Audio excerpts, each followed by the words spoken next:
अस्सलाम वालेकुम नाज़रीन, सुनो न्यूज़ पर आप देख रहे हैं प्रोग्राम लाइव जामी। मैं आपके साथ मोहम्मद अजमल जामी। मुल्क में ज़िमनी इंतखाबात हुए, नताइज आपके सामने हैं। PTI का शिकवा शिकायत क्या है, नून लीग क्यों इसे बहुत बड़ी फतह से ताबीर कर रही है, सादा अक्सरियत का मतलब क्या होगा, और फिर 28वीं तरमीम का जिक्र भी हम इन दिनों खूब सुन रहे हैं। इन मौज़ूआत पर day to day talk shows में, न्यूज़ बुलेटिन्स में, समाजी तबसरों में गुफ्तगू तो होती रहती है, लेकिन जो बुनियादी अहमियत के संजीदा मौज़ूआत हैं जिनका डायरेक्टली इनडायरेक्टली हम सबसे ताल्लुक़ है, उन पे उस तरह से गुफ्तगू नहीं हो पाती। मेरी मुराद दहशत गर्दी का जो इफ़रीत है, जो मैनस है जिसका पाकिस्तान को सामना है, उसकी जानिब है। क्योंकि आज ही आपने देखा होगा कि KFC हेडक्वार्टर जो पेशावर में है, वहाँ पे खुदकुश हमला हुआ, 3 दहशतगर्द मारे गए, 3 अहलकार शहीद हुए। जिस तरह से ये कार्रवाई हुई आपने TV चैनल्स पर देखा होगा, रिपोर्ट्स देखी होंगी किस तरह से एक दहशतगर्द ने ख़ुद को उड़ाया, बाकी 2 का अंदर आने का प्लान था। और ये बाकायदा वही मोडस ऑपरेंडी है कि किसी जगह पे दाखिल होके वसी पैमाने पर दहशतगर्दी की जाए। लेकिन सलाम है इन शुहदा को, इन जवानों को जिन्होंने ये प्लान एक बार फिर से नाकाम बनाया। मसला ये है कि पेशावर शहर तक, FC तक, हेडक्वार्टर तक दहशतगर्द पहुँच गए, और ये तब पहुँच रहे हैं जबकि मुख्तलिफ अफ़गान ज़िम्मेदारान के हाथ से मनसूब स्टेटमेंट के 4000 से ज़ायद ख़ुदकुश बम्बार तैयार करके रवाना करती हैं।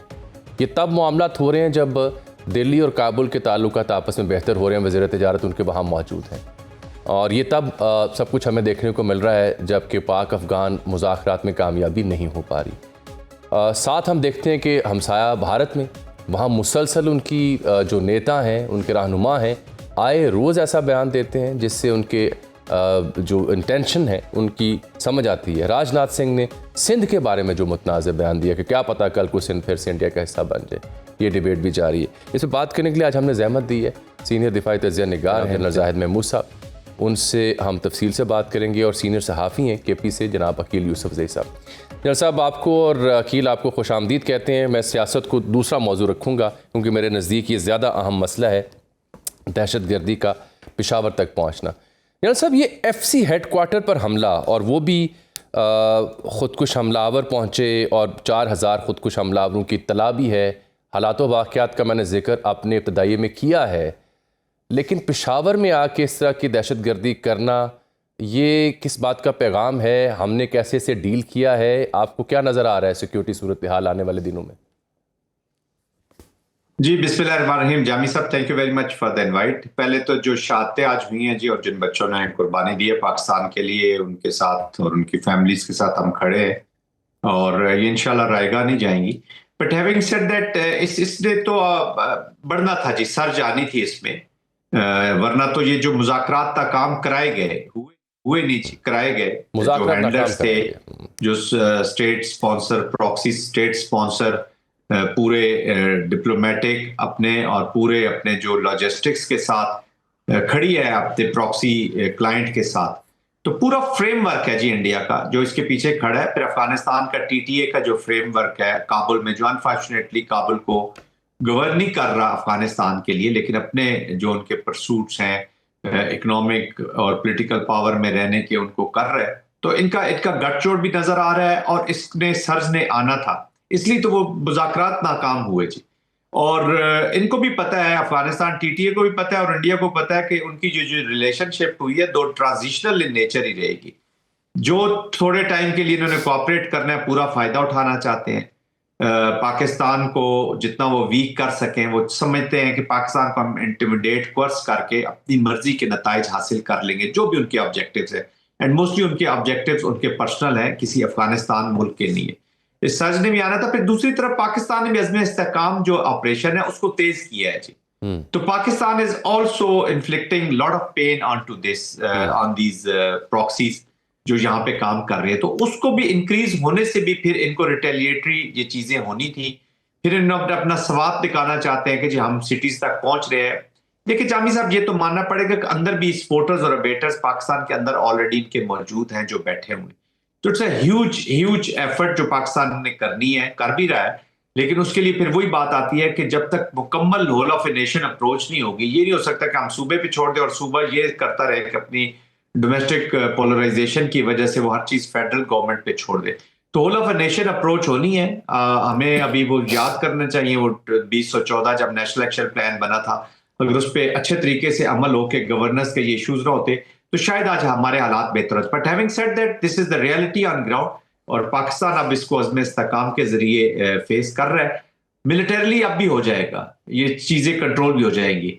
अब स्टेट ने आगे कैसे बढ़ना है, इन अवामिल को एड्रेस कैसे करना है जो यहाँ पर बैठे हुए हैं, डिप्लोमेसी और पॉलिटिक्स को कैसे लेकर जाना है, ठीक, वो दैट इज मोर इम्पोर्टेंट। जिस तरीके से मैं जैसा आपसे मजीद भी इस मौजू पे मैं आपसे बात करूंगा। अकील यूसुफ जी साहब भी तशरीफ ले आए, उनसे बात करूंगा। अकील, एक तो ये पेशावर तक पहुंचना, एफसी हेडक्वार्टर, सिफ़त गयूर साहब वाला जब वाक़या था वो भी आज सहाफ़ियों को याद आ रहा था जिस तरह से वो बाहर निकले थे। और फिर बन्नू से कुछ रिपोर्ट्स आ रही हैं कि दहशतगर्दों के कुछ ठिकाने थे जिनको आज टारगेट किया गया है। तो ये हालिया 2-4 दिनों में क्या देखा आपने सूबे में, और बिलखुसूस पेशावर के आज के वाक़े के ऊपर क्या रिपोर्ट करेंगे आप? बहुत शुक्रिया जानी साहब। ये एक तशवीशनाक सूरत हाल है, और आपने नोट किया होगा कि पहले तो जो हमारी जुनूबी अजला थे, डी खान और टांक और बनू, वो हमारी हुकूमती रेट से या हमारे हाथों से निकल गए थे। फिर जिस तरीके से ऑपरेशन किए गए, ऑपरेशन के नतीजे में कबायली इलाकाजात को क्लियर करने की कोशिश की गई, और जिस तरीके से वहां पर, जिस तरह आपके पहले मेहमान ने बताया भी, कि जिस तरीके से अफगानिस्तान की पूरी हुकूमत और इंडिया और चंद दीगर स्टेक होल्डर इन मिलिटेंट्स को सपोर्ट कर रहे हैं, जिस तरीके से उनकी पुष्पनाही की जा रही है, जिस तरीके से उनकी फंडिंग हो रही है, तो ये कोई गैर मुतवक्किल सूरत हाल तो नहीं है। अलबत्ता आपकी ये वाली बात बिल्कुल दुरुस्त है कि पेशावर ये एक, मतलब ये पेशावर कैंट में वाक़या है, बहुत अहम जगह है, आपने देखी भी होगी, बहुत तारीखी जगह है। फ्रंटियर कंस्टेबलरी एक वक्त में हुआ करती थी, अब ये फेडरल कंस्टेबलरी का एक मरकज है। यहाँ से लोग या जितने भी ऑफिसर लोग होते हैं वो यहाँ पर बैठे होते हैं। तो यहाँ तक पहुंचना यकीनन तशवीशनाक है। और जमातुल अहरार, जो कलदम जमातुल अहरार है, जो कि इससे पहले मुख्तलिफ इलाकों में इस किस्म की कार्रवाइयाँ करती आ रही है, वो जो एक तंजीम है, उन्होंने जिम्मेदारी भी कबूल कर लिया। तो मेरे ख्याल में खैबर पख्तूनख्वा के प्रोविंशियल कैपिटल को इतनी ज्यादा सिक्योरिटी, चेक पोस्ट वगैरह के होते हुए जब निशाना बनाया जाता है तो पूरे पाकिस्तान के अंदर तशवीश बढ़ जाती है। दूसरी बात यह है जावेद साहब के, पहली बार हमने देखा है बड़े अरसे बाद कि अब न सिर्फ ये कि सिक्योरिटी फोर्सेस को निशाना बनाया जाता है, बल्कि हमने इस्लामाबाद में देखा कि आम लोगों को निशाना बनाया गया कचहरी के अंदर। जी। उससे पहले हमने देखा वहां पर वाहना में, खुदा न खास्ता वो अटेम्प्ट उनका कामयाब हो जाता तो फिर हम किसको मुंह दिखाने के काबिल देखा, हमारी कैडेट कॉलेज के तौर पर हम कहां पर खड़े हैं। मेरे ख्याल में जिस तरह पहले मेहमान ने बताया भी, एक बदएतमादी है पाकिस्तान की सिक्योरिटी फोर्सेस और खैबर पख्तूनख्वा की पीटीआई की सूबाई हुकूमत के दरमियान, एक गैप है मुख्तलिफ इदारों के दरमियान, एक मसला दरपेश है पॉलिटिकल पॉइंट स्कोरिंग के बैकग्राउंड में फेडरल गवर्नमेंट और सूबाई हुकूमत के दरमियान। और इन तमाम अकील साहब, मैं जनरल जाहिद अवान साहब मुखातिब थे जिनका आप जिक्र कर रहे थे, मैं उनकी जानिब आने से पहले ये मेरे ख्याल सबसे अहम बात आपने कर ली, क्योंकि अकील ने बड़ा अहम मौजू छेड़ा। मैं चाह रहा हूँ उनकी राय मैं ले लूँ इस मौजू पे कि ये जो गैप है या बदएतमादी है, ये जो फुकदान है, देखिए अब मैं देख रहा हूँ सीएम साहब शोहदा के पास उनके जनाजे पे भी पहुँचे, मजम्मत भी कर रहे हैं और ये कह रहे हैं कि अगर पाकिस्तान पर हमले की सूरत आई तो हम पाकिस्तान के साथ खड़े होंगे, अगर मगर नहीं करेंगे।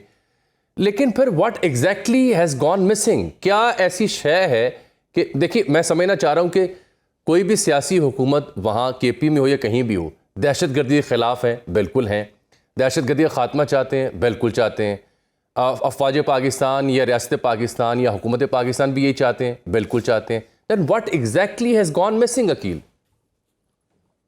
देखिए जामी साहब, ये जो पोलराइजेशन है जी, इसकी वजह से जब आप हुकूमत में नहीं होते, अभी शायद जो चीफ मिनिस्टर है when he was not in the power, तो उनके डायनामिक्स डिफरेंट थे, डिफरेंट अप्रोच, क्योंकि आप पॉइंट ऑफ इंफॉर्मेशन आपके पास नहीं बैठे होते, आपको इंफॉर्मेशन नहीं आ रही थी। जब आप सीट पे बैठते तो आपको फिर इंफॉर्मेशन आती है, चीजें आती है, ट्रांसपेरेंसी आती है। पिछले भी जो मिलिट्री कमांडर, कोर कमांडर और चीफ मिनिस्टर के बड़े अच्छे आपस में रिलेशनशिप था, अंडरस्टैंडिंग की चीजें चल रही थी। इनकी भी आई एम श्योर होगी, वेरी इंकरेजिंग स्टेटमेंट, सारी चीजें आ रही है। हमने इसको कंपार्टेशन नहीं करनी कि ये सिर्फ खैबर पख्तूनख्वा का मसला है या पख्तून मसला है या अफगानिस्तान में भी पख्तून है। ये सबसे बड़ा जुल्म होगा पाकिस्तान से, ये पाकिस्तान की जंग है, we all have to fight it. सबसे ज्यादा नुकसान किसका होगा अगर हम ये जंग हारेंगे? तो पाकिस्तान का सबसे बड़ा नुकसान होगा, उसके बाद खैबर पख्तूनख्वा का नुकसान होगा। आई कैन अंडरस्टैंड कि वहां के लोग स्ट्रेस में हैं, लेकिन जब तक हम इसको कलेक्टिवली एड्रेस नहीं करेंगे हम कहीं भी नहीं पहुंच सकते। एंड सेकेंडली जामी साहब, war is a political activity जी। पॉलिटिक्स नहीं करनी होती है। मिलिट्री तो उसका 30-40% होता है। आप एपेक्स कमेटी में बैठे हुए आप प्लान लेके आए, लेकिन plan for the resolution of the issue को, ये सिर्फ रिटोरिक नहीं है कि जी हम डिप्लोमेटिक करना चाहिए, हमें बातचीत करनी चाहिए। कौन बातचीत नहीं कर रहा? चाइना के साथ बैठ के आपने बातचीत की, सऊदीया इन्वॉल्व हुआ, कतर इन्वॉल्व हुआ, तुर्किया इन्वॉल्व हुआ, इंटरनेशनल कम्युनिटी इन्वॉल्व हो रही है, रशिया ने आपको इनडायरेक्ट मैसेजेस भेजे, इन्वॉल्व हो रहे हैं, पाकिस्तान डायरेक्टली कर रहा है, ट्रैक 2 किया आपने, रिलीजियस लोगों से किया, हर किस्म की आपने बातचीत उनको सूट ही नहीं कर रही। अभी जो कतर में जो आया हुआ था वफद अफगानिस्तान से, वो खुद बटा हुआ था जी। हकानीज अलग तरफ स्ट्रेस करते हैं, जो करदारीज हैं वो अलग करते हैं। सबको फियर है कि तहरीके तालिबान उनके हाथ से निकल ना जाए, इनके खिलाफ ना हो जाए। तो अपनी प्रोटेक्शन करते करते Afghanistan is a missing piece, people of Afghanistan are missing piece. और अगर खैबर पख्तूनख्वा की हुकूमत इतना अच्छा उनके बारे में अगर रखती है कि जी बातचीत से, तो उनको भी फिर रिस्पॉन्ड कम से कम उनको तो करें कि जी हम बातचीत के लिए तैयार हैं, उसको फेल ना करते। तो ये शरेड है, इट इज ऑल बुलशिट। हम लोग जब 7-8 में ये ऑपरेशंस करने गए थे, तो I was commanding a frontier force regiment है जी मेरी। वो पठान उसमें 50% होते हैं, 50% पंजाबी होते हैं। जी। शुरू में हमें भी चैलेंजेस होते थे कि यार ये हमारी जंग है या नहीं, क्योंकि बातचीत टीवी पे हम ऐसी सुनते थे, इसी तरह की डिस्कशन सुनते थे। लेकिन जब वो पहली गोली आप पे चलती है, जब आप पे फायर हुआ, फिर एपीएस हुआ, अब बन्नू हुआ, आप देख रहे हैं पेशावर हकानिया हो गया, पेशावर पुलिस लाइन होगी, जहां पे कौन मर रहे हैं? कोई बाहर के लोग तो आके नहीं रह रहे। तो they have nothing to do with religion, with sectarian. इसको लाइन पे अगर हम जाएंगे और डेंजरस हो जाएगा। तो ये वो चीजें जो हमें समझने की जरूरत है, वॉर को समझने की जरूरत है। हम भी अगर इंडिया की तरह स्ट्रेटेजिकली वॉर में कंफ्यूज हो गए, तो वी आर गोइंग नोवेयर जी। तो आई थिंक वो चीजें हो जाएंगी। ये पॉलिटिकल पोलराइजेशन की वजह से शायद प्रायोरिटीज में थोड़ी सी लो पे हो, लेकिन अभी जिस तरीके से हालात बने हुए हैं, इसको अगर आज हमने लो पे किया तो हमारी पॉलिटिक्स भी नहीं रहेगी और रियासत भी अकील साहब, जब से अफरीदी साहब सीएम बने, हलफ लिया, मेल मुलाकातें भी सहाफ़ियों से कर रहे हैं, अपने जो प्लान्स हैं उनसे डिस्कस कर रहे हैं, कुछ उनकी समझ बूझ में, फैसला साजी में कोई फ़र्क पड़ा? क्योंकि जब जनरल साहब भी कह रहे थे कि जब बंदा कोई चार्ज लेता है, सीट पे आता है, ब्रीफिंग्स आती हैं, तो समझ कुछ और हो जाती है as compare to the time जब आप सीएम नहीं थे, एक आम सियासी रहनुमा थे, जज्बाती गुफ्तगू करते थे। कोई हम आहंगी आपको या उसकी उम्मीद दिखाई दे रही है, या ये बदएतमादी या ये गैप जिसकी निशानदेही आपने की, ये तवातुर के साथ बढ़ता दिखाई दे रहा है आपको? नहीं, ये गैप तो नहीं है। ये तो जो सूबाई हुकूमत है और जिस सीएम की बात कर रहे हैं आप, तो उनकी तो तमाम बातचीत और उनके तमाम जो बयानियां है वो तो ऑन रिकॉर्ड है। ये लोग तो बदकिस्मती से, मैं बजा तौर पर बहस किए बगैर ये कह सकता हूँ कि अगर एक जानिब इमाराती इस्लामिया इन लोगों को सपोर्ट करती आ रही है, जो उनकी हुकूमत है, तो सूबाई हुकूमत और पीटीआई भी इनको जो एक मसला है मिलिट्री एस्टेब्लिशमेंट के साथ और फेडरल गवर्नमेंट के साथ, उस पर पॉलिटिकल पॉइंट स्कोरिंग के लिए इनडायरेक्टली ये लोग, आपको नजर आएगा कि ये लोग रियासत पाकिस्तान की बजाय टीटीपी वगैरह की तर्जुमानी करते दिखाई देते हैं। मैं आपको एक मिसाल देता हूँ। मिसाल ये है कि वाना पर, आपको याद होगा जामी साहब, वाना पर जब ऑपरेशन हो रहा था, वाना कैडेट कॉलेज के हमले के बाद, वो ऑपरेशन चला था कोई 35 घंटे, और उस वक्त खैबर पख्तूनख्वा की चीफ एग्जीक्यूटिव साहब वो पेशावर के एक स्टेडियम में क्रिकेट खेल रहे थे।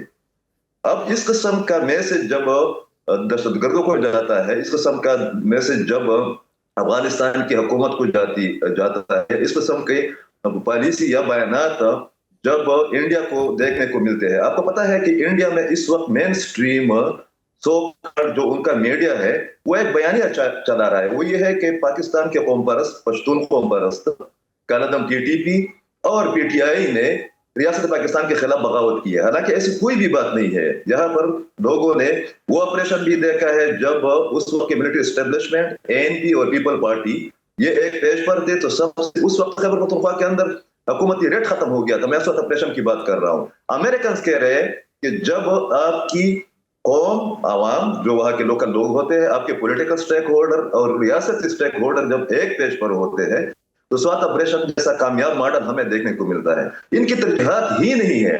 जो भी इस्लामाबाद के अंदर इन्होंने यूट्यूबर्स और सहाफियों से जो बातचीत की है, उसमें तो इन लोगों ने दहशतगर्दी की, सीएम साहब ने मजम्मत भी नहीं की है। बहुत से लोग यहाँ पर पीटीआई की हुकूमत में ऐसे बैठे हुए हैं जो कि इस किस्म के वाकया के बाद मजम्मत भी नहीं करते। आज बड़ी खुशी हो रही है कि चीफ मिनिस्टर साहब ने वहां पर जाकर जो है ना नहीं, जनाजे में शरीक हुए हैं और वो आप जनाजे में शरीक हुए हैं और दहशतगर्दी की मजम्मत भी कर रहे हैं। अकील, बहुत शुक्रिया आपके वक्त का। जनरल साहब, इससे पहले कि मैं इस मौजू को ख़त्म करूँ, ये तो दहशतगर्दी थी, पेशावर का वाक़या, अफगानिस्तान, ये राजनाथ सिंह की स्टेटमेंट भी आपने देखी होगी, और फिर इनके एक इंडियन फ़ौज के जर्नैल हैं मनोज कुमार कटियार, उनकी स्टेटमेंट भी आपने देखी होगी। दरिया किनारे कहीं खड़े हैं और वो भी गुफ्तगू करें कि जब तक ज़मीन पर कब्ज़ा ना कर लें पाकिस्तान को शायद यकीन ना आए। और ये राजनाथ सिंह कह रहे हैं कि सिंध फिर से क्या पता इंडिया का हिस्सा बन जाए। एल.के. अडवाणी का जिक्र भी कर रहे हैं। मैं ये आपसे समझना चाह रहा हूँ कि इन दोनों स्टेटमेंट्स के साथ ना सोशल मीडिया का जो डिस्कोर्स होता है वहाँ पे ये डिबेट चल रही थी कि क्या कभी जंग के दौरान पाकिस्तान ने इंडियन टेरिटरी पर बाकायदा कदम रखे।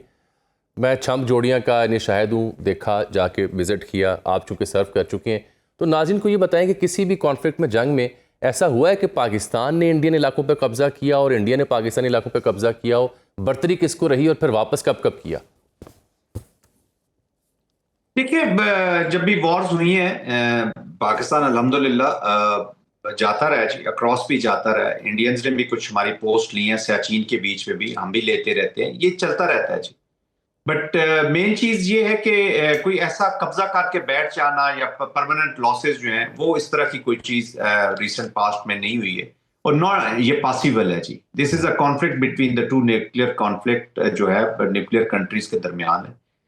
प्लान जरूर होते हैं लेकिन प्लान जरूर अब भी मौजूद हैं। वो तो डिपेंड करेगा कि इंडिया कैसी जंग के किस तरीके से खोलना चाहेगा। एक चीज जो कॉन्फिडेंस होना चाहिए हमारी आवाम को कि Pakistan without using the strategic assets has the capability to take this war into India। ये इंडिया बड़े ह्यूब्रिस स्टेटमेंट्स करता रहता है जी। एक चीज याद रखिएगा, चले मुझे डिफेंस मिनिस्टर की तो समझ आती है, वो अपने हेजमोनिक डिजाइन उन्होंने क्लियरली डिफाइन करके सामने रखती है एंड दे मीन इट जी, वो करना भी चाहते हैं। वो हेजमोनिक डिजाइन हैं, वो कभी नक्शा पार्लियामेंट में ले आते हैं जिसमें अफगानिस्तान भी अभी पिछले दिनों तो उसी में शामिल है जी, अखंड भारत के बीच में जिससे 6-7 कंट्रीज जो है उसमें शो करते रहते हैं और इनकी नीयत भी है, इंटेंशन भी है। मोस्ट इंपॉर्टेंट थिंग कैपेसिटी है, कैपेबिलिटी है या नहीं। अगर वो उनकी कैपेसिटी कैपेबिलिटी है भी तो पाकिस्तान का रिस्पॉन्स इस डेटरेंस को रीगेन करेगा, अव्वल तो मेंटेन करेगा, नहीं तो रीगेन करेगा। And Pakistan also has plan जिसमें ये वॉर लेके जाएंगे इंडिया तक। अभी जो नेक्स्ट सिंदूर 2.0 की ये बात जब भी करते हैं, अब भी आपने देखा होगा कि पाकिस्तान ने जब क्विड प्रो को रिस्पॉन्स दिया तो उन्होंने 8 से 10 टारगेट पाकिस्तान के लिए, तो पाकिस्तान ने 26 से 29 टारगेट लिए और ओवरऑल 129 टारगेट्स को एंगेज किया जी, जिसमें से 26 जो है वो हमारे रिस्पॉन्स के बीच में मेनली अटैक किए गए, जिसमें फिर S-400 भी गिराए गए, इनके राफेल भी गिराए गए और आपने देख लिया कि वॉर को अक्रॉस ऑल स्पेक्ट्रम पाकिस्तान लेके गया। तो अभी पाकिस्तान कैपेबिलिटी कैपेसिटी है, पाकिस्तान इस वॉर को वहां तक ले जाएगा। इन्होंने जो सिंध की बात करते हैं, अच्छा अब जो रवि है कमांडर सदर्न कमांड जो है, कमांडर वेस्टर्न कमांड जो है, पॉलिटिकल स्टेटमेंट होती है वॉर के बारे में, आप कोई भी स्टेटमेंट देते, ये पॉलिटिशियंस का काम होता है। जब मिलिट्री कमांडर देना शुरू कर दें तो ये बिल्कुल एक दफा फिर उन्होंने रिफ्लेक्ट किया अपने सीडीएस की तरह कि ये मिलिटेंट विंग के स्पोक्स पर्सन बने हुए, ये हिंदुत्व की और अपने पॉलिटिकल लीडर्स की वो स्टेटमेंट्स दे रहे हैं। तो इनके military generals have become the politicians और अवाम को इन्होंने जिंगोइज्म कर करके मिलिट्री में कन्वर्ट कर दिया। But having said that, Pakistan is capable of responding, Pakistan has the capacity, Pakistan has the capability to respond, and most importantly कि पाकिस्तान की पूरी nation has a will to respond और respond जो करेगी, it will be very very painful for people of India this time। ये मैं आपको याद रखूंगा। They should remember it कि ये हम on record करें। बिल्कुल ठीक है, जनरल साहब कह रहे हैं कि पाकिस्तान का जो जवाब होगा that will be very painful for the India, Indian people, Indian state। ये on record statements हैं जो हमारे ज़िम्मेदारान दे रहे हैं राजनाथ सिंह की इस दलील के जवाब में। नाज़रीन, यहाँ प्रोग्राम एक बार फिर से आपको खुशामदीद कहते हैं। अभी लाइव जामी में मुझे ज्वाइन किया है वज़ीर इत्तलात खैबर पख्तूनख्वा जनाब शफीउल्लाह जान साहब ने और प्राइम मिनिस्टर के कोऑर्डिनेटर जनाब इख्तियार वली खान साहब, पाकिस्तान मुस्लिम लीग नून के सीनियर रहनुमा। आप दोनों को खुशामदीद कहते हैं।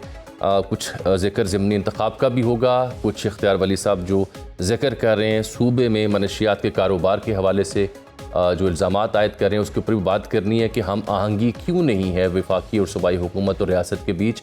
इसलिए इन दोनों मुअज़्ज़ज़ मेहमानों को आज मैंने प्रोग्राम में ज़हमत दी है। ज़िमनी इंतख़ाबात की डिटेल में प्रोग्राम के अगले हिस्से में ले जाऊँगा। मैं इख्तियार साहब आपसे बात करने से पहले शफ़ी साहब ये बताएँ, what went wrong in Haripur? Haripur में तासुर ये था कि उमर अयूब साहब की अहलिया जीत रही हैं, क्या वजह बनी? ये तो केपी में वाक़या है, आपकी सीट थी, चलें बाकी जगहों पर तो समझ आती है कि बायकॉट किया था पीटीआई ने। बिस्मिल्लाहिर्रहमानिर्रहीम। सबसे पहले आपका शुक्रिया। देखिए, जो हरीपुर में कल रात को हुआ वो नून लीग का जो वतीरा है एम्पायरों को साथ मिला के, तो इसका एक और शाखसाना है। मैंने आपसे पहले भी कुछ देर पहले प्रेस कॉन्फ्रेंस की, उस प्रेस कॉन्फ्रेंस में रिगिंग के जो सारे सबूत थे वो मैंने मीडिया के सामने रखे। आपको पता होगा कि जो आरओस थे, जो डीआरओस थे, वो इलेक्शन कमीशन ऑफ पाकिस्तान के नॉमिनेटेड थे, उन्होंने तैनात किए थे। तो ये जो गेम डाली गई है उनको मिला के डाली गई है। जिस तरह पहले जो आरओ का ऑफिस था वो डिग्री कॉलेज जो है हरीपुर का वो था, तो रातों रात उसको चेंज करके कालाबट लेके गए और वहां पे जो मैदान, जो ग्राउंड सेलेक्ट किया गया उसके चारों तरफ खंदकी खोदी गई। खंदकी खोदने के बाद पाकिस्तान तहरीक इंसाफ की जो नॉमिनीज थे उनको बाहर निकाला गया और जो हमारे पास फॉर्म 45 है उसके मुताबिक हम 35,000 से ये इलेक्शन जीत चुके हैं। तो ग्राउंड पे ये इलेक्शन हम जीत चुके हैं। हमारा वर्कर बिल्कुल मोटिवेट था, हमारा वर्कर ऑन ग्राउंड था। एक बड़ी पॉलिटिकल एक्टिविटी हरीपुर में आपको नजर आई। लोगों ने इमरान खान पे और पाकिस्तान तहरीक इंसाफ पे और पाकिस्तान तहरीक इंसाफ की सूबाई हुकूमत पे, वज़ीर आला सोहेल आफरीदी पे एतमाद का इजहार किया। हाँ, वो फॉर्म 47 वाली जो गेम 8 फरवरी को नून लीग ने खेली थी, जो 17 सीटों पे ये अभी भी विराजमान है वजीर औज़मा की सीट पे, तो इन्होंने दोबारा वही फॉर्म 47 वाली गेम डाली है और इस दफा इन्होंने आरओ को साथ मिला के, डीआरओ को साथ मिला के ये गेम डाली गई है। जामी साहब, मैं एक चीज यहाँ पे एक और ऐड करता चलूं कि जो फॉर्म 45 हमारे पास है वो जब हम प्रिजाइडिंग ऑफिसर के साइन उस पे है, उस पे दोनों पोलिंग एजेंट के साइन है, मुस्लिम लीग नून के भी और पाकिस्तान तहरीक इंसाफ के भी। जब हम वो फॉर्म 45 और आरओ ऑफिस लेके गए तो वहां पे आरओ के पास पहले से फॉर्म 45 मौजूद थे। जो डैशबोर्ड बना हुआ था, जो एंट्री के लिए डैशबोर्ड बना हुआ था, उसमें ये अपने फॉर्म 45 पे जो डेटा था वो एंटर कर रहे थे, तो उसकी वजह से इन्होंने फॉर्म 47 हासिल किया। ग्राउंड पे और फॉर्म 45 के मुताबिक पाकिस्तान तहरीक इंसाफ फतेयाब है। ठीक, इख्तियार वली साहब, अभी मैंने एक और बड़ा अहम मौजू है जो आपने उठाया हुआ है, इसलिए मैंने बिलखुसूस आप दोनों को जहमत दी थी। बीच में ज़िमनी इलेक्शन आ गया तो उस पर भी बात करना ज़रूरी है, अवाम की दिलचस्पी है।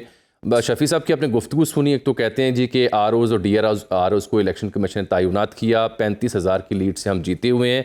फॉर्म 45 जब आरओ ऑफिस हम लेने गए तो पहले से फॉर्म 45 बने हुए थे। धांधली करवाई है आपकी हुकूमत ने इलेक्शन कमीशन के ज़रिए, 35,000 से हरीपुर की सीट पीटीआई जीती हुई है। इख्तियार वली साहब। बिस्मिल्लाहिर्रहमानिर्रहीम। बहुत शुक्रिया अजमल जामी साहब। इनफैक्ट ये दो बयानियों की लड़ाई थी। एक बयानिया वो जो इनके लीडर जो है वो हमेशा झूठी बयानियां गढ़ते रहते हैं और कोई परफॉर्मेंस इनकी जमीन पे है नहीं, तो उस पे बंदा कितना एतमाद करेगा। जितना ये उस पे खा सकते थे इन्होंने खा लिया।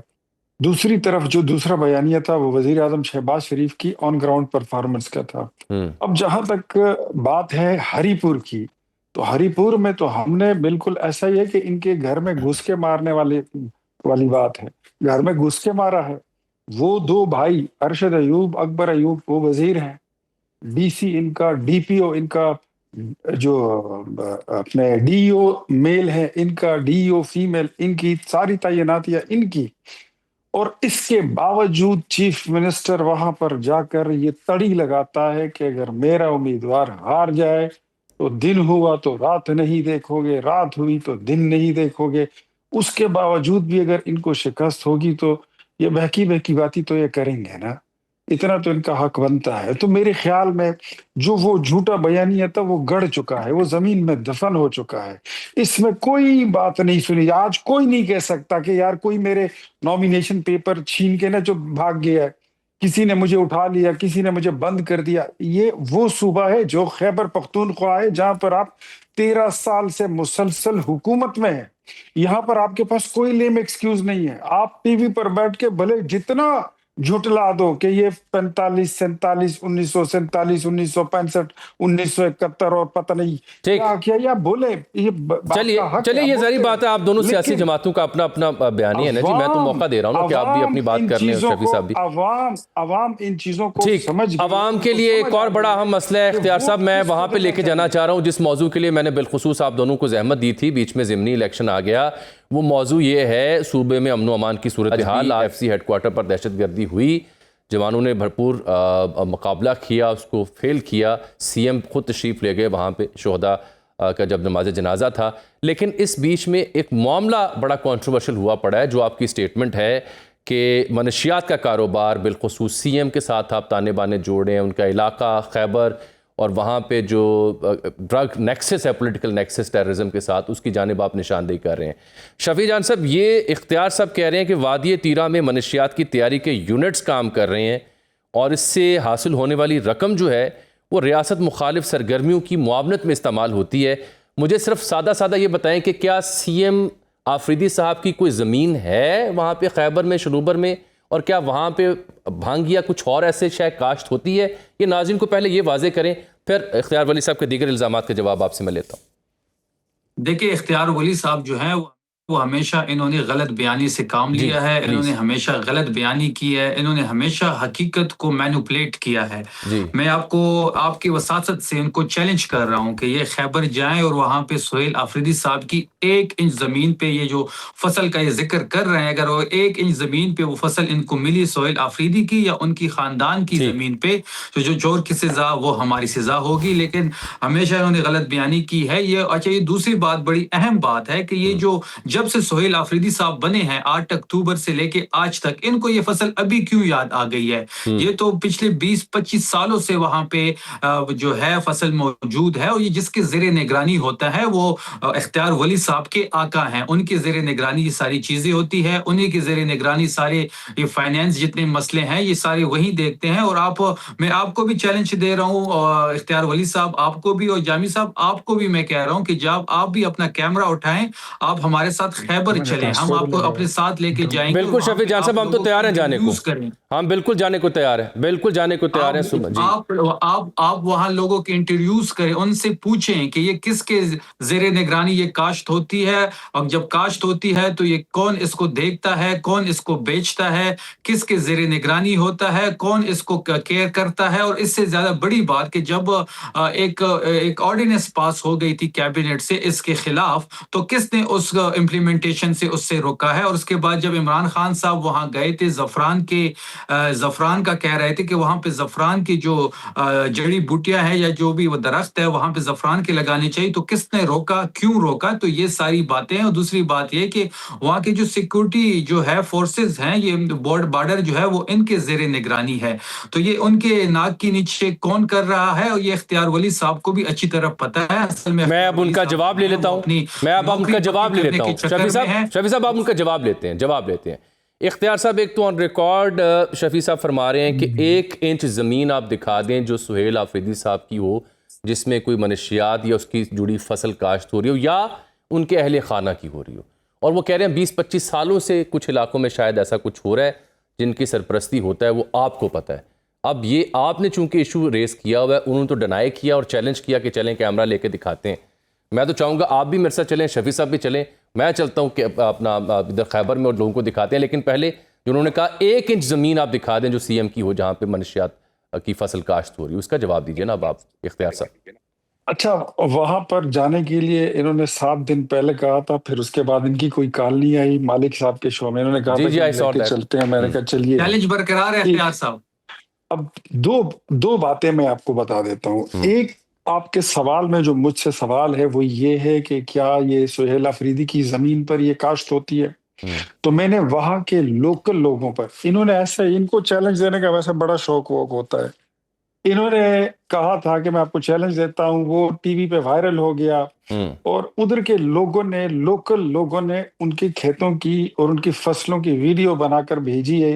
19 जामी तारीख साहब इधर ही रोके हैं, इख्तियार साहब आपके व्हाट्सएप पे भेज दी है। जामी साहब उसको खुद चेक कर जामी साहब लीजिए अगर ये and 1 go इंच की through it जमीन कि पैदा वो कर ले, बंदा भाई आप जरा सुन ले ना, जरा सुन ले। शफी साहब जरा उनकी बात पूरी हो जो मैं आप गलत रोकता हूँ। बयानी कर रहे हैं अब ना इख्तियार वो साहब। वीडियो जो मैंने आपको वीडियो यार भेजी वीडियो तो है, मैं भी वो कोई आप बना जरा- लूंगा आप किसी चीज जामी की, मैं साहब, कह वो दूंगा वीडियो इख्तियार जरा साहब इनको की भी है। भेज दीजिए। वो वहां के अफरीदी कबाइल ने भेजी है, उनके आपके बच्चों ने नौशहरे से भेजी मैं है, कोई उनके वीडियो बना लड़कों ने लूंगा, मैं भेजी कह है, दूंगा खुद इख्तियार साहब ये बनाई काम है। करते हैं, फिर आप वो मानेंगे आप उसको? देख लें, मेरी बनाई हुई नहीं है। तो ये यार एक शफी तो साहब आप का सुनते पॉइंट नहीं वैसे है ना, वैलिड है थोड़ा आप सा। अपनी बात कर लेते हैं। इख्तियार हाँ, साहब ये सुनते नौशहरे में नहीं है मैं ना, किसी से वीडियो जरा बना सुन लूंगा। लीजिए। अच्छा शफी जान साहब, मेरी गुजारिश है कि जरा इख्तियार भाई का जरा पॉइंट ऑफ व्यू आ जाए ना, फिर मैं आपसे पास आता हूँ। जी इख्तियार साहब बात पूरी करें। वो कह रहे हैं देखें सादा सी, वो कह रहे हैं 1 इंच जमीन दिखा दें। कंप्लीट कर लेने दे प्लीज। जी प्लीज करें। मैं वही कह रहा हूँ जी। मैं क्या साबित करूंगा, जो इनके लोकल लोग हैं तिरा के, उन्होंने वीडियो बनाकर भेजी है, मैंने आपके व्हाट्सएप पर भेज दी है। जामी साहब आप खुद भी देखिए, टीवी पर भी चलाए। 19 तारीख की वो तारीख भी साथ बता रहे हैं, फसल भी दिखा रहे हैं, जमीन भी दिखा रहे हैं, और जिसकी है वहां पे क्या कारोबार होता है। भंग पड़ी हुई है ओस के गिरने के लिए और पकने के लिए, तो ये वो आपको खुद बता देगा। एक, अब दूसरे क्वेश्चन पर आ जाते हैं कि क्या वादी तिरा में आप शफी जान साहब, आप इसको डिनाई कर सकते हैं कि वहां पर मनशियात तैयार नहीं होती है? वहां पर किसके ज़रिए ये निगरानी होती है? मनशियात तैयार होकर पूरे पाकिस्तान के तूलो अर्ज में नहीं सप्लाई की जाती? किसके ज़रिए निगरानी होती है? Do you have the courage? आप एक काम करें, मैं बताता हूं, ये आपको भी करता हूं और अजमल जामी साहब आपको भी करता हूं। अपने सोशल मीडिया पर सिर्फ एक जुमला लिख दें कि वादी तिरा में मनशियात चरस गर्दा ये तैयार होती है कि नहीं। अब मैं आपकी वॉल चेक करूंगा और आपको दुनिया बताएगी कि वहां पर कितनी तैयार होती है। क्या बात करते हैं आप बच्चों की तरह मजलिस करते हैं, बच्चों की तरह बात ना करें। कब जाएंगे? मैं आपको जाएंगे कब? चैलेंज मुझे देने का कोई शौक नहीं है। आप भी अपलोड करें एक अच्छा नहीं, अब इख्तियार साहब, मैं शफी साहब का मौक़िफ़ ले लूं। शफी साहब का मौक़िफ़ अब बनता है। सवाल जी तीसरा सवाल आप उसके साथ ये भी डाल लें कि क्या ये वजीर आला साहब का जिल्ला नहीं है? क्या ये उनकी नाक के नीचे नहीं हो रहा? और तीसरी बात मैं आपको क्लियर कर दूं, it was been told to mister Ali Amin Gandapur के स्टॉप दिस बिजनेस, उन्होंने नहीं किया।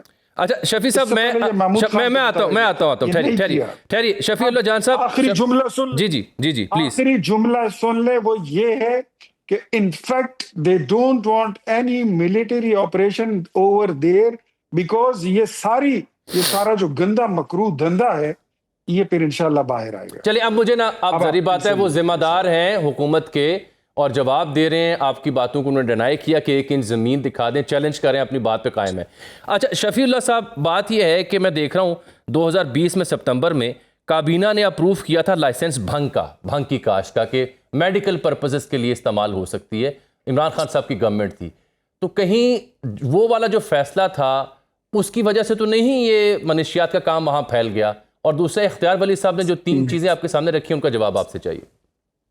देखें, जो खान साहब की बात आपने की तो वो मेडिकल बेसिस के लिए इस्तेमाल होना था, वो बिल भी पास हुआ था और ये बात बड़ी क्लियर है कि उस बिल की वजह से ऐसी कोई चीज नहीं हो रही।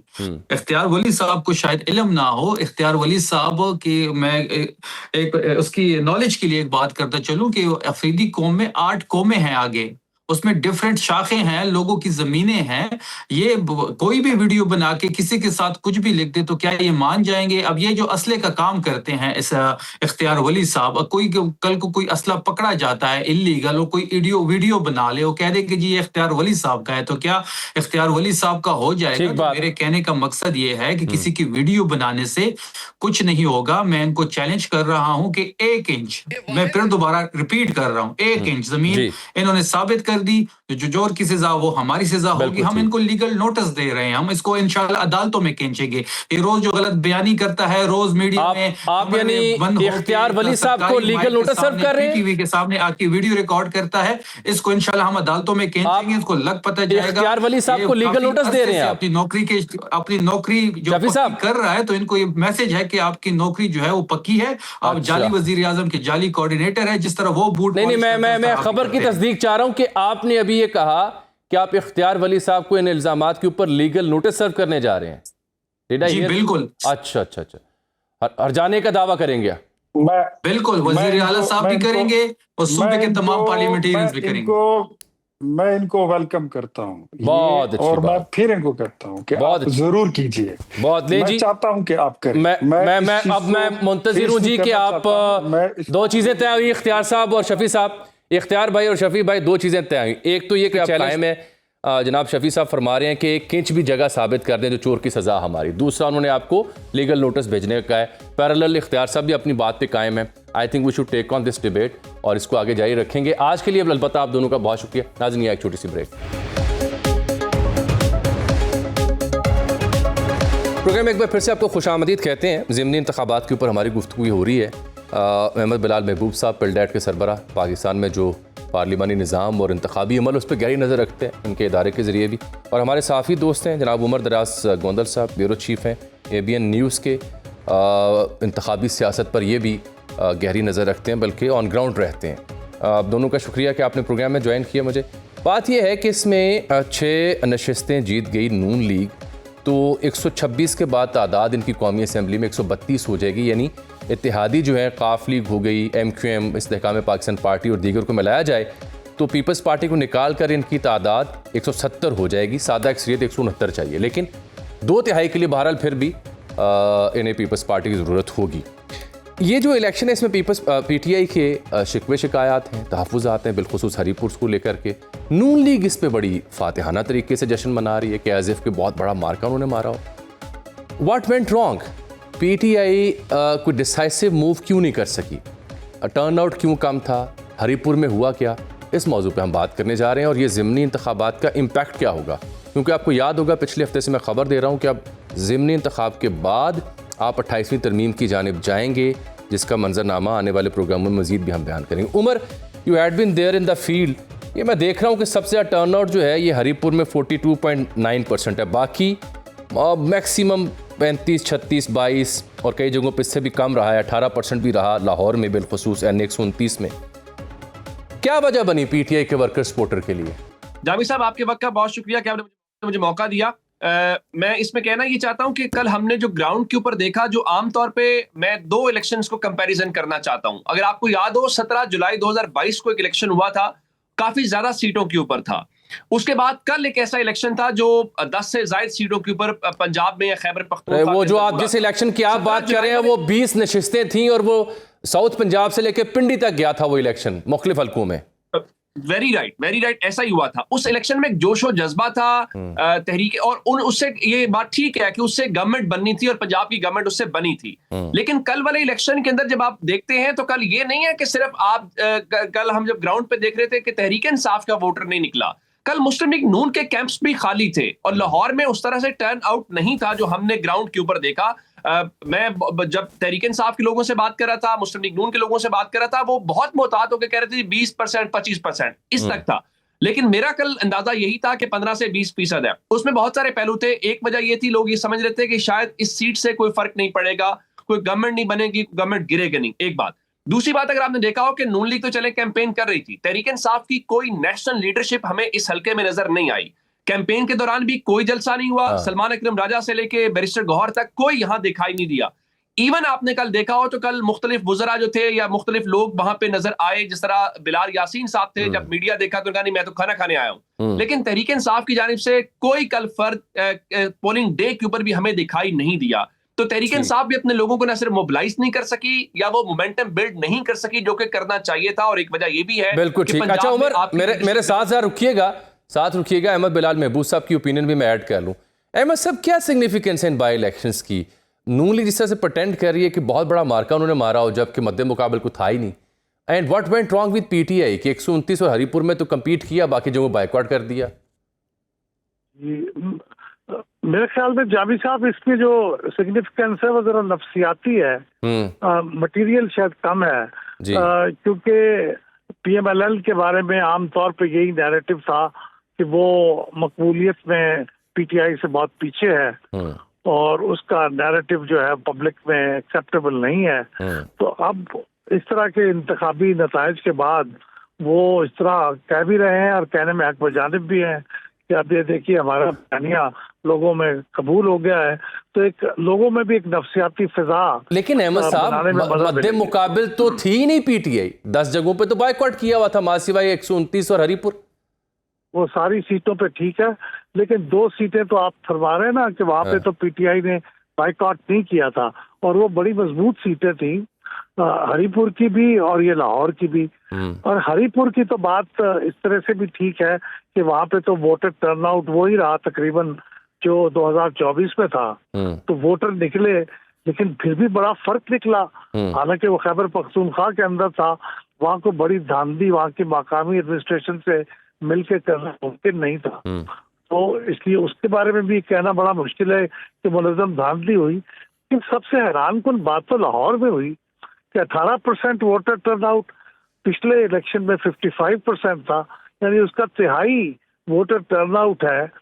तो ये अब किस तरह से कहा जा सकता है कि यहाँ पे धांधली हुई, क्योंकि पीटीआई का अगर वोटर निकलता तो कम से कम तादाद तो नजर आती, तो ये नजर नहीं आई। उमर ये जो अहमद बिलाल महबूब साहब नुक्ता उठाया कि 55% जनरल इलेक्शन में टर्नआउट और 129 में अब ताज़ा टर्नआउट जो है वो 18.67%, इतना बड़ा डिप जो आया उसकी वजह क्या है? ये तो सवाल दोनों नून लीग और पीटीआई दोनों की क़यादत के लिए और वर्कर सपोर्टर के लिए है। अच्छा, उसमें जामी साहब 2 पहलू हैं। पहली बात यह है कि इस पूरे प्रोसेस के ऊपर भी सवाल है, और ये हम सब के लिए अलार्मिंग है जब लोग ये समझना शुरू हो जाएं कि उनके वोट से कुछ नहीं होना, ये जिसको वो जितवाएं वो नहीं जीतेगा, पहला। दूसरा, इसमें आम तौर पे मेरी राय ये है कि जो वोटिंग टर्नआउट होता है वो पॉपुलर जमात पे ज्यादा डिपेंडेंट होता है, क्योंकि लोग उनके साथ जुड़े होते हैं, वो लोगों को मोबिलाइज करते हैं। अगर आप यहाँ पे देखें तो तहरीक इंसाफ कंफ्यूज है। आप खैबर पख्तूनख्वा में इलेक्शन भरपूर तरीके से लड़ रहे हैं, वहां पे टर्नआउट भी आपका 42% है। जब पंजाब में आते हैं तो आप लाहौर के इलेक्शन लड़ रहे हैं, बाकी 11 हल्कों में आप इलेक्शन नहीं लड़ रहे, ठीक है आप ना लड़ें। जब आप इलेक्शन नहीं लड़ रहे तो बायकॉट की भी तो मुहिम आपने चलानी थी ना, जिस तरह आप लोगों को मोबिलाइज करते हैं, जी आए वोट के लिए, जिस तरह आपने 8 फरवरी को नारा लगाया कि जुल्म का बदला वोट से, बिल्कुल ठीक है। आपके पास कुछ था ही नहीं, आप ये भी नहीं कैंपेन चला रहे थे कि भाई हम नहीं है, या आप लोगों को ये भी रियलाइज नहीं करवा पा रहे थे कि लाहौर में या पंजाब में अगर 12 हल्कों में इलेक्शन है तो 11 पे पीटीआई नहीं है। बिल्कुल ठीक। उमर मैं आपकी और अहमद साहब की तवज्जो चाह रहा हूँ, last but not the least, लेकिन आप दोनों की तवज्जो बिलखुसूस अहमद साहब के मुझे कमेंट सही मुख्तसर नाज़रीन की खिदमत भी मुद्दा रख रहा हूँ कि मुझे ये लग रहा है कि ये पीटीआई हो या नून लीग हो, ज़रा सूरत हाल चेक करें। राना सनाउल्लाह साहब के दामाद राना अहमद शहरिया, तलाल चौधरी साहब के भाई बिलाल बदर, वफाकी वज़ीर साबिक रहे हैं मनाजिर रांझा, उनके बेटे सुल्तान रांझा, कर्नल नसीम नियाज़ी के भतीजे अली हैदर, इसके अलावा बाबर नवाज़ ख़ुद अख्तर नवाज़ ख़ान के जो साबिक वज़ीर हैं उनके बेटे हैं, राजा रियाज साहब के बेटे राजा दानियाल, और फिर तारड़ साहब के भाई बिलाल तारड़। ये नून लीग की सबबंदी है इन इलेक्शंस में। और जिन 2 हल्कों पे पीटीआई लड़ रही है वहाँ पे भतीजे या भांजे इनके अहमद अज़हर के, और वहाँ पे उनकी अहलिया मोहतरमा उमर अयूब साहब की। तो अहमद बिलाल महबूब साहब ये कहे कि जमहूरियत है कि मौरूसियत ही मौरूसियत है, यानी कोई रह ना जाए टब्बर जो जड़ा MNA MP ना बनया होवे।